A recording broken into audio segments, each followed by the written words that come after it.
Salut à tous et bienvenue sur AZ237.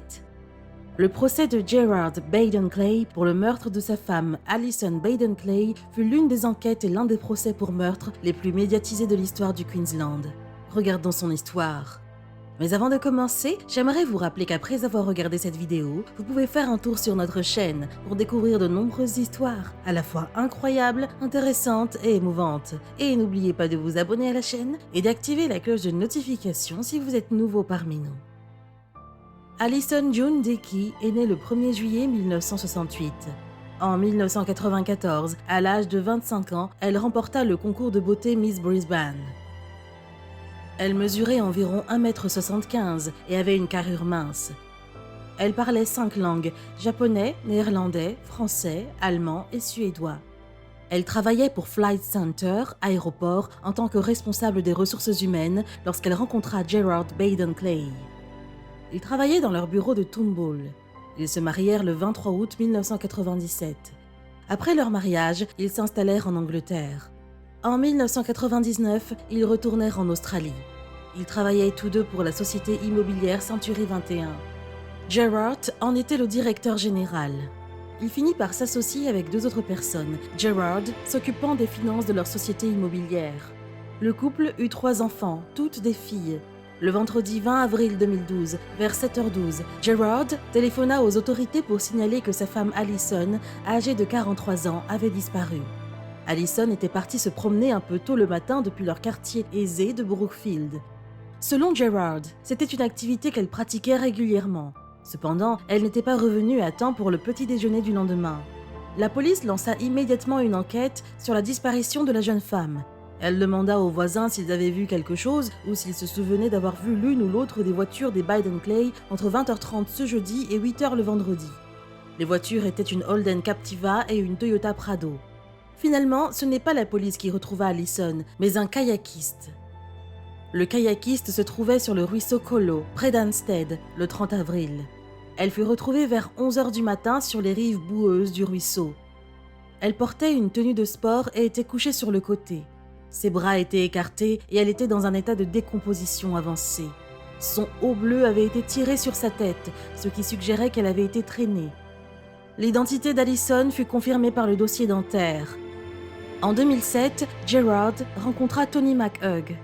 Toni était une mère mariée quand les deux commencèrent une liaison en août 2008. Ils se racontaient chacun leurs problèmes conjugaux. Gerard lui disait qu'il n'était dans son mariage que pour ses filles et qu'il n'aimait pas sa femme. Toni finit par quitter son mariage de 17 ans. Gerard avait dit à Toni qu'il avait l'intention de quitter sa femme et de l'épouser un jour. Il aimait donner l'impression d'être un mari et un père dévoué de la classe moyenne. Son statut dans la communauté et la façon dont la communauté le percevait étaient importants pour lui. La réalité était tout autre. Il avait bien sûr relancé sa relation avec Toni.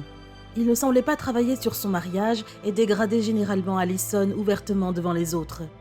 Lors de certaines sorties d'affaires auxquelles Gerard et Toni assistaient ensemble, ils se montraient ouvertement affectueux l'un envers l'autre en public. Il devait également beaucoup d'argent à divers amis et associés. À un moment donné, il déclara à ses partenaires commerciaux qu'ils avaient des problèmes financiers. Cela les choqua car ils avaient eu une excellente année et se demandaient où était passé tout l'argent. L'entreprise avait besoin d'emprunter de l'argent. Les 3 partenaires convinrent que toute sortie d'argent de l'entreprise devait être signée par les 3 partenaires. L'officier de police Mark Ainsworth dirigea l'enquête sur le meurtre d'Alison. Les enquêteurs trouvèrent un tas de preuves de la liaison de Gerard avec Toni, sans parler des difficultés financières dans lesquelles Gerard s'était fourré. Ce qu'ils découvrirent, c'est que le 19 avril, Gerard avait eu une conversation avec Toni vers 17h. Au cours de cette conversation, il lui annonça qu'Alison et elle assisteraient à la même formation en immobilier le lendemain. La version de Gerard de ce qui s'était passé cette nuit-là est qu'Alison et lui étaient restés debout à regarder la télévision après que les enfants soient allés se coucher. Alison commença à lui poser des questions sur sa liaison. Cela avait été suggéré par leur conseiller conjugal. Au bout d'un moment, il eut assez de questions. Il alla se coucher, laissant Alison dans le salon vers 22h. Il affirma que lorsqu'il se leva le lendemain, elle était partie. À 7h15, il appela le 000. Il était calme lorsqu'il passa l'appel. Lorsque le premier agent arriva à la maison et vit Gerard, il appela son supérieur, le sergent Andrew Jackson. La raison ? les grandes griffures visibles qui semblaient fraîches sur le visage de Gerard. Lorsque le sergent Jackson et son partenaire arrivèrent, ils remarquèrent un homme âgé qui plaçait un aspirateur à l'arrière d'un véhicule. Cet homme s'avérait être le père de Gerard. Gerard prétendit que les éraflures étaient le résultat d'un accident de rasage. La police ne crut pas à cette excuse. Les blessures ressemblaient plus à des griffures d'ongles. Un officier sur les lieux savait que les marques ne ressemblaient pas à un accident de rasage. La police estima que quelqu'un avait tenté de nettoyer la maison avant son arrivée sur les lieux. Le sergent Jackson décida d'enregistrer sa conversation avec Gerard. Il interdit également à quiconque de quitter les lieux et déclara que la maison et le terrain étaient une scène de crime. Il demanda également à tous les officiers disponibles de commencer les recherches d'Allison. Pendant ce temps, Gerard était toujours interrogé. Même s'il n'était pas difficile en soi, les officiers avaient du mal à obtenir des réponses claires de sa part. Il s'efforçait de faire croire à la police qu'il était sujet à des accidents. Il déclara qu'il s'était coupé la joue avec un rasoir émoussé, qu'il s'était coupé les mains quand il changeait une ampoule et qu'elle s'était brisée. Croyez-le ou non, une chenille l'avait attaqué, laissant des marques rouges sur le côté gauche de sa poitrine. La police découvrit également que juste avant que Gerard ne les contacte pour signaler la disparition d'Allison, il avait fait une recherche informatique sur le droit de garder le silence. Tony dira dans l'interview qu'elle ne détestait pas Allison et qu'elle ne voulait pas qu'il lui arrive du mal. Dans les jours qui suivaient la disparition d'Allison, Gerard continuait d'appeler Tony. Il utilisait des téléphones publics dans l'espoir de ne pas être découvert. Il informa que la police était au courant de leur liaison et qu'elle cherchait à lui parler. Ce qu'il ne savait pas, c'est que Tony était en plein entretien avec la police lorsqu'il la contactait. Il voulait savoir si elle avait dit à la police qu'ils se voyaient actuellement. Elle l'informa qu'elle avait dit à la police qu'ils étaient actuellement ensemble parce que c'était la vérité. L'histoire de Gerard ne correspondait pas à celle de Tony. Il déclara à la police qu'il avait eu une liaison, mais qu'actuellement Tony et lui n'étaient pas en couple. Il laissa également entendre que son mariage avec Allison se portait bien. L'une des preuves recueillies était la lame de rasoir de Gerard.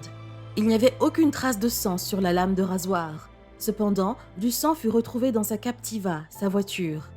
Un frottis de contact avec des stries descendait jusqu'au plancher. Du sang et une mèche de cheveux trouvés à l'arrière de la voiture.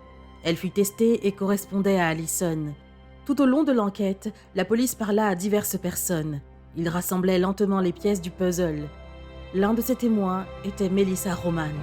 Melissa avait été impliquée dans une affaire immobilière avec le bureau de Gerard.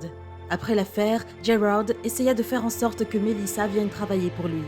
Quand elle refusa, il eut une autre offre pour elle, l'aider à engager quelqu'un pour tuer sa femme. Quand elle lui demanda pourquoi il voudrait tuer sa femme, il ne répondit pas et changea de sujet. Pendant que le corps d'Allison était autopsié, Gerard s'efforça de toucher l'assurance vie d'Allison. Les enquêteurs découvrirent qu'il était en grande difficulté financière et qu'il devait plus d'1 million de dollars. Par coïncidence, la police d'assurance d'Allison valait entre 800 000 et 950 000 dollars. Les parents d'Allison obtinrent finalement le contrôle de ses biens. Cela incluait ses polices d'assurance vie. Il fut ordonné que ces deux polices soient placées dans une fiducie. Les feuilles trouvées nouées dans les cheveux d'Allison constituaient un élément de preuve qui contribua à renforcer l'accusation contre Gerard. 6 différents types de feuilles avaient été trouvées, mais seulement 2 provenaient de la région de Colo Creek. Les 6 avaient été trouvés dans l'arrière-cour de la résidence de Gerard. Ça montrait où Allison avait été tuée. Après l'avoir tuée, Gerard traîna son corps sur le patio arrière et à l'arrière du Captiva. Il fut arrêté et accusé du meurtre d'Allison et d'interférence avec un cadavre le 13 juin 2012. Il clama son innocence, plaidant non coupable. Il déclara qu'il ne pouvait pas avoir assassiné sa femme, car il n'aurait pas laissé ses 3 jeunes filles seules à la maison ce soir-là. Les enquêteurs estimaient qu'il avait très probablement laissé ses filles sans surveillance pendant qu'il se débarrassait du corps de leur mère. Il se vit refuser la libération sous caution le 22 juin et resta en prison jusqu'à son procès. Il déposa une autre demande de libération sous caution en décembre 2012. Cela se produisit après que les rapports de toxicologie aient montré qu'Allison avait des traces d'un médicament antidépresseur dans son sang. Pour la défense, cela ouvrait la porte à la possibilité qu'elle avait mis fin à ses jours. Le 11 mars 2013, l'audience de mise en accusation de Gerard commença. L'objectif était de déterminer s'il y avait suffisamment de preuves pour passer à un procès formel. Plus de 40 témoins allaient témoigner. Le tribunal entendit la théorie de l'accusation selon laquelle Gerard voulait encaisser la police d'assurance vie de sa femme pour éponger ses dettes. En fin de compte, il voulait être avec sa maîtresse. La défense nia la théorie de l'accusation et dit à la cour qu'Allison était déprimée. Elle était troublée par les problèmes dans son mariage et aurait pu mettre fin à ses jours.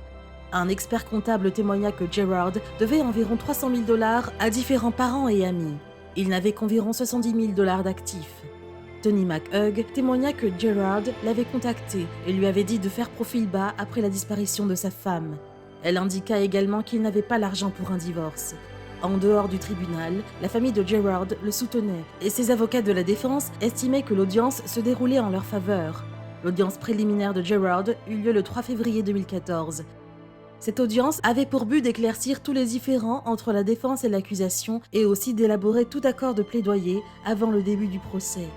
Lors de cette audience, les résultats de l'autopsie d'Allison furent discutés, ainsi que le témoignage du conseiller conjugal de Gerard. L'audience se poursuivit en début juin 2014 avec une discussion sur les jurés potentiels. Le même mois, 7 hommes et 5 femmes, avec 3 en réserve, furent sélectionnés pour faire partie du jury. Gerard admit au procès sa liaison de 4 ans avec Tony. Il admit aussi d'autres liaisons. Aucune d'entre elles n'avait d'importance, car dans son esprit, elles ne signifiaient rien pour lui. Le jury ne crut pas en ce qu'il disait et le 15 juillet, il fut reconnu coupable et condamné à la prison à vie avec possibilité de libération conditionnelle après 15 ans. En août 2015, les avocats de la défense de Gerard firent appel sur la base d'une nouvelle théorie. Ils disaient maintenant que Gerard avait tué Allison sans le vouloir pendant une dispute. Il paniqua et essaya de dissimuler le meurtre.